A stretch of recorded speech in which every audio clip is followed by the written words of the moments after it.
Afternoon, everybody. Thank you all so much for being here today as we gather to honor the life of Janice. This is a sad and heavy time, but one thing I've learned from talking to everyone here today is the amount of incredible memories that she blessed everyone in this room with. And though our hearts are heavy and loss is never easy, it's been incredible to watch you all share so many beautiful stories that she left you all with. So if there can be any celebration, it's of the life and the amount of lives that she touched while she was here. So as we begin this service, let's take a deep breath and we can find comfort in one another.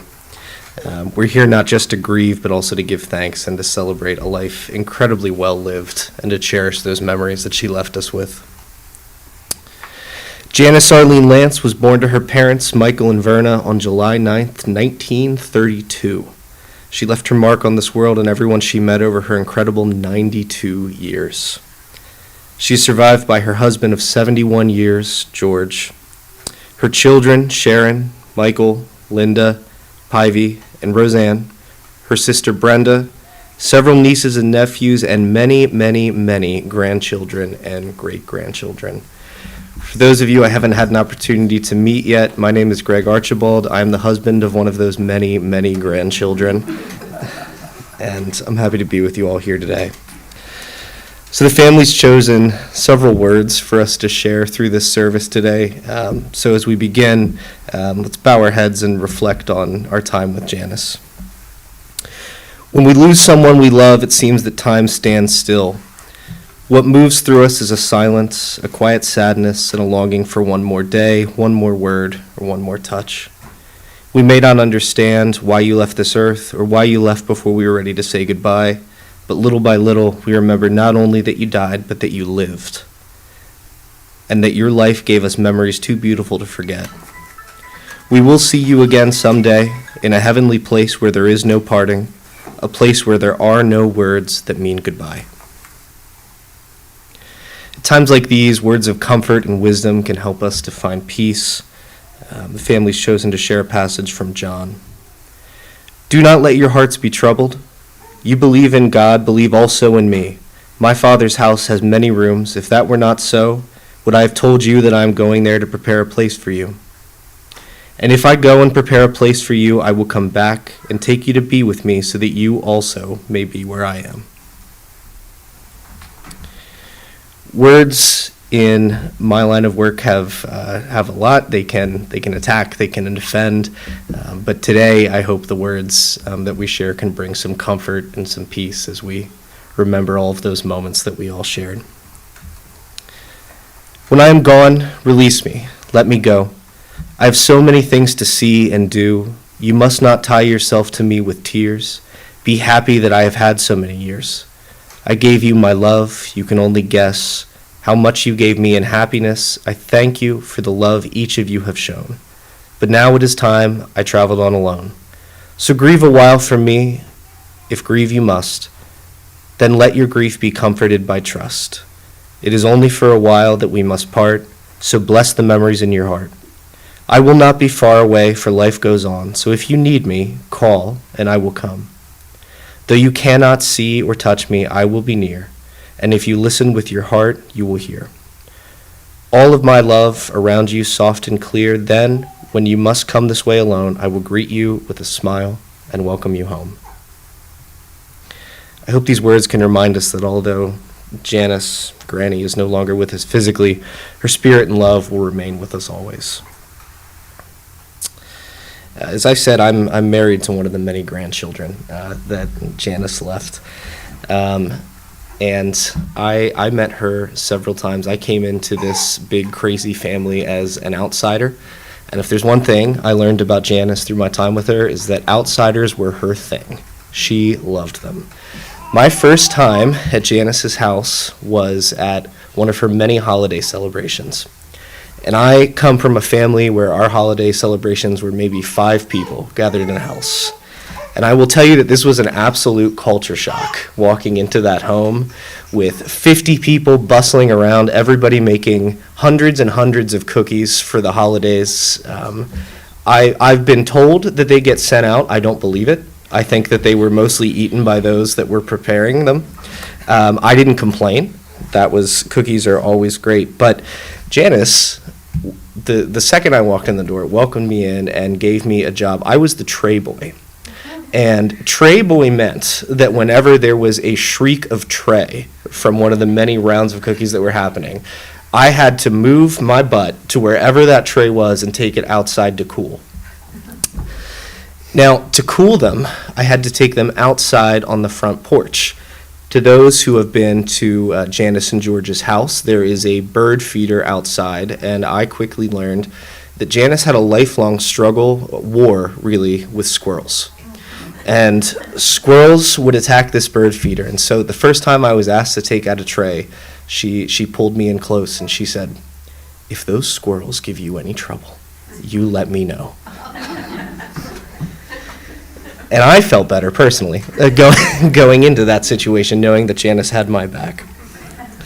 And that was my first interaction with her, and that's a memory that I'll always have. So at this time, I'd like to invite anyone up to share memories or stories about Janice. I'm sure that we'd all love to hear them. So I'll leave it open to you.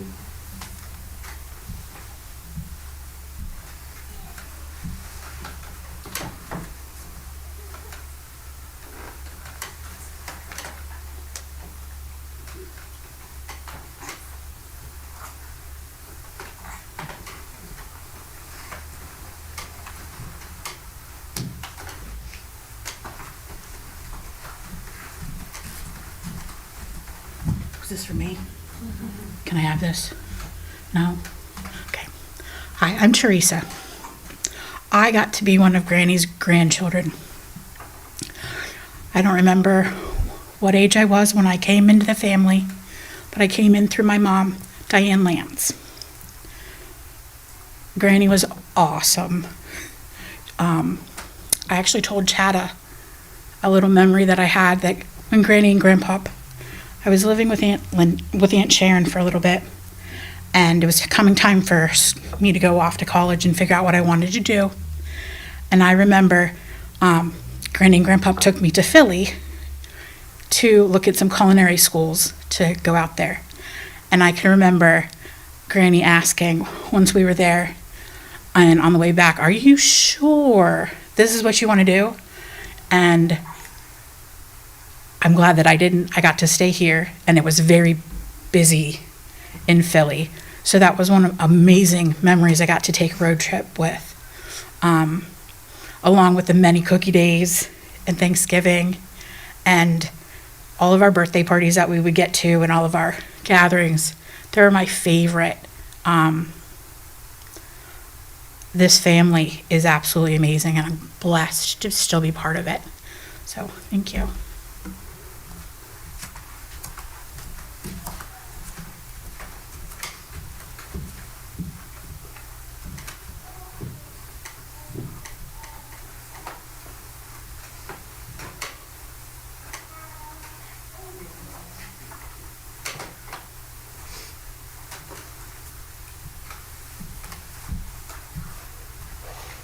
Anybody else want to share anything before we keep going? I'm not sure what I can say if I can get through this, but let me try. My mom was an amazing woman, and there are so many stories that I could tell you, but I just want to tell you a couple things that I remember that will help to maybe help you understand how she raised us with love, humor, wisdom, many, many things. I can remember when we were kids and we moved to Edders. That was in 1961. I was 4 when we moved there.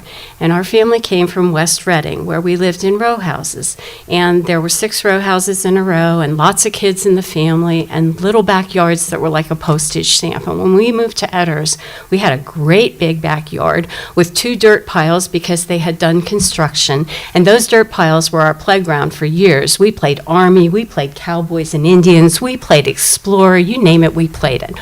Well, anyway, even though we had all of that that stuff, and it was wonderful. Kids get bored sometimes, and one of the stories that Mom told us, I'm sure because we were bored, is that when we slept at night, she and Dad went out and they dug a hole to China.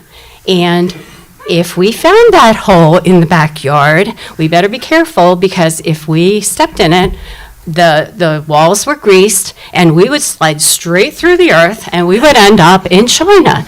And I can't tell you how many hours we spent going around the backyard, because there'd be a patch that was a little darker there. It was covered over with grass, so you couldn't see it. So there'd be a dark patch there, and we'd jump on it. And when we didn't go through to China, well, then we'd be looking for the next one. And we spent hours doing that. So that's one memory. I have a memory. I was probably in about second grade, and I was at the elementary school, and we, I think, had been there for a brownie meeting.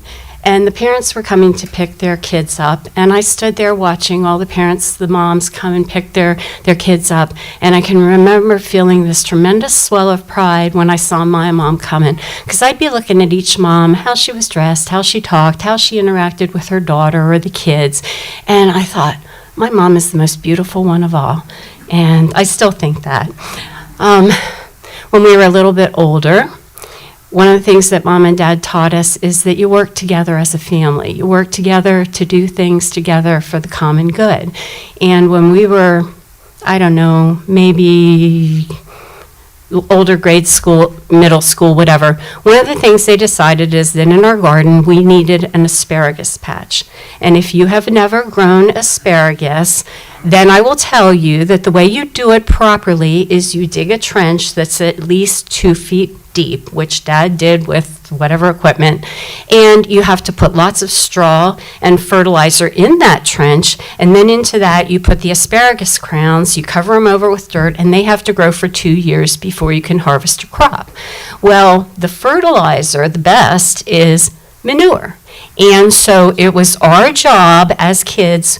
Granny and Grandpa lived on a farm and had dairy cows in the meadow, and we were given trash bags and shovels, and the 4 of us were sent into the meadow to collect cow flops to put in the asparagus patch. And we did it, and it was a family project, and we enjoyed asparagus from that for years.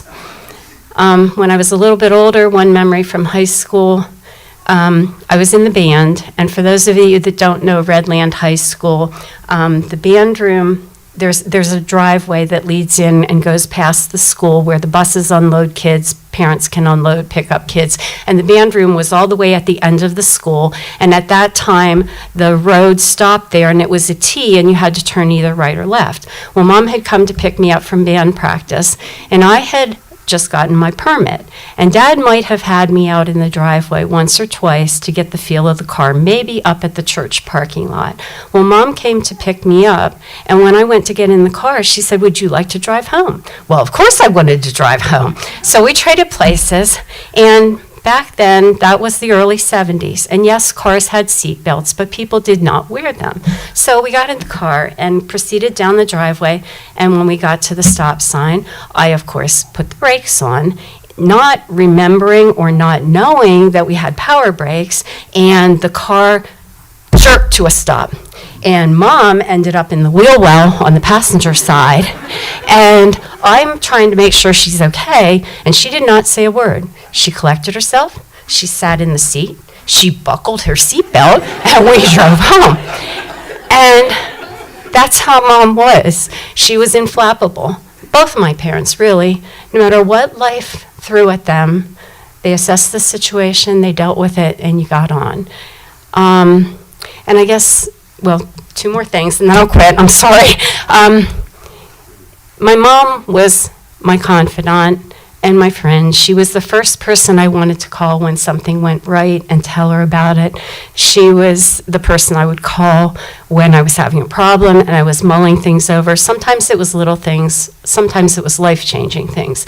And I would be mulling a problem and looking at it from every which way, and I would call and I would tell her the situation. She would listen, and she had an amazing gift that she could ask one simple sentence, a question, or she could make one simple observation. And it was like, just by her doing that, all the puzzle pieces fell together in my brain, and it was absolutely clear what the right choice for me was. She hadn't told me what to do, but it made my pondering clear. And that was a gift. And the last thing I guess that I would say is my parents had a 71-year marriage, would have been 72 this year. They were incredible, 72, yes, 72. I'm sorry, the numbers are running together. They raised us with love, with humor, with wisdom, with discipline when we needed it, but always, always love and laughter. And we were so blessed to have the family that we did. And I just hope that we can live up to that and carry their legacy forward. And one thing about her passing, I don't know if you know, some of you don't know, but I just became a grandma. And unfortunately, Verna was born, Mom passed on the 14th, and Verna was born on the 15th. But we have decided that the reason that Verna was delayed, her original due date was the 10th, and they induced Janelle, my son's wife, on the 11th, and they tried several times to induce her while she was there, and after 20 hours and nothing happening, they sent her home. And the bottom line is, after 4 or 5 trips back to the hospital, Verna was finally born on the 15th. And the reason for the delay, we've decided, is that Granny wanted to see her great-granddaughter before she came down here. So Granny got to meet her up in heaven, and then, of course, Diane, my sister, who passed in October, wanted to meet her as well. And then Granny Verna, for whom she's named, and Granny Edna. And once Granny Edna got a hold of her, she didn't want to let her go. So it took a little while for Verna to get down here. But that's one joy that, in the way we're looking at it. So anyway, thank you.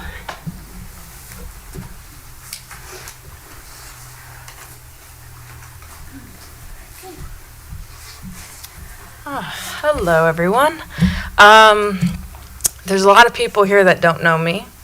And then there's a couple people who know me very well. And I just felt it was very important to say something. My name is Brooke, and I grew up with Megan. She is my childhood best friend and truly a sister. And Linda, Steve, Chad, Megan, they have always been my family ever since I was a little kid. And I grew up with them. And I always tell Linda, I'm like, you're not allowed to sell the house, because that was also my childhood home too. So part of the reason why I felt very important to come up and speak is because part of my childhood was Granny and Grandpop's farm and house. And I didn't really have a grandma growing up. And I honestly never knew Granny's real name. I just knew her as Granny growing up. And even into now, at 33, I just always called her Granny. And she was a very special woman. And she always made me feel like I belonged. And she always made me feel like I was a part of the family. And I have many memories there, playing. She had you guys had the best toys. The best toys, the Fisher-Price Castle toys, like that they don't make like anymore. Playing in the treehouse, the food, just always going in the kitchen and there was something to eat. There was a dough-like substance. I don't know what it was, but it was just, you went in and you just ate it, and it was raw, but it tasted good. But a lot of great memories with her, and I'm just really honored that I got a chance to spend, I would say, at least half of my childhood from the age of, 2 or 3 up till like 6 with Granny and Grandpa on the farm. So I just wanted to make sure I gave my love for her.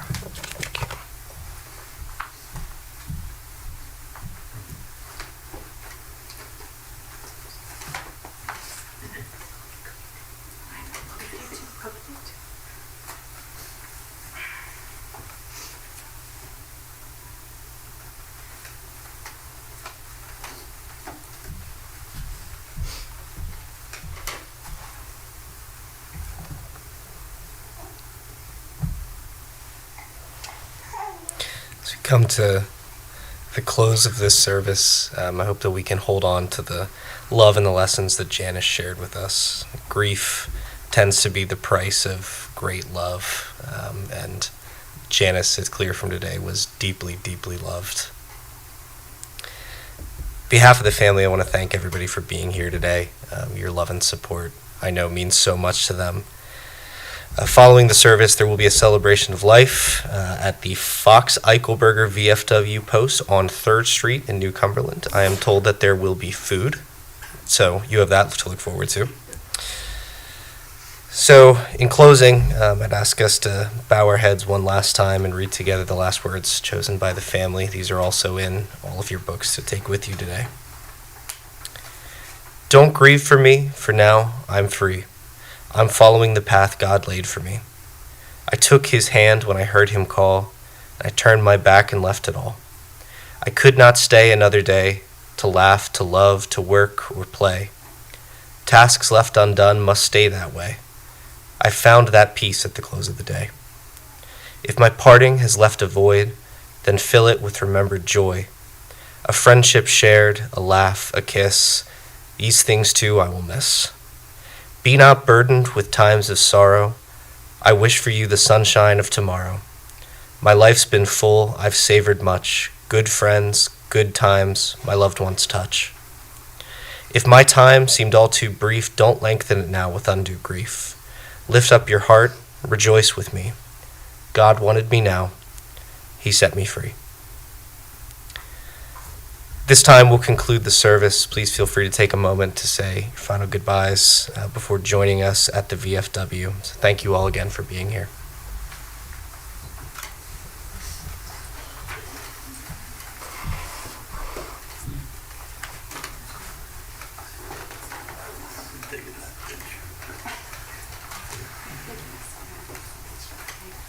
And I'm here to tell you that the 2 years we waited, the 2 last years.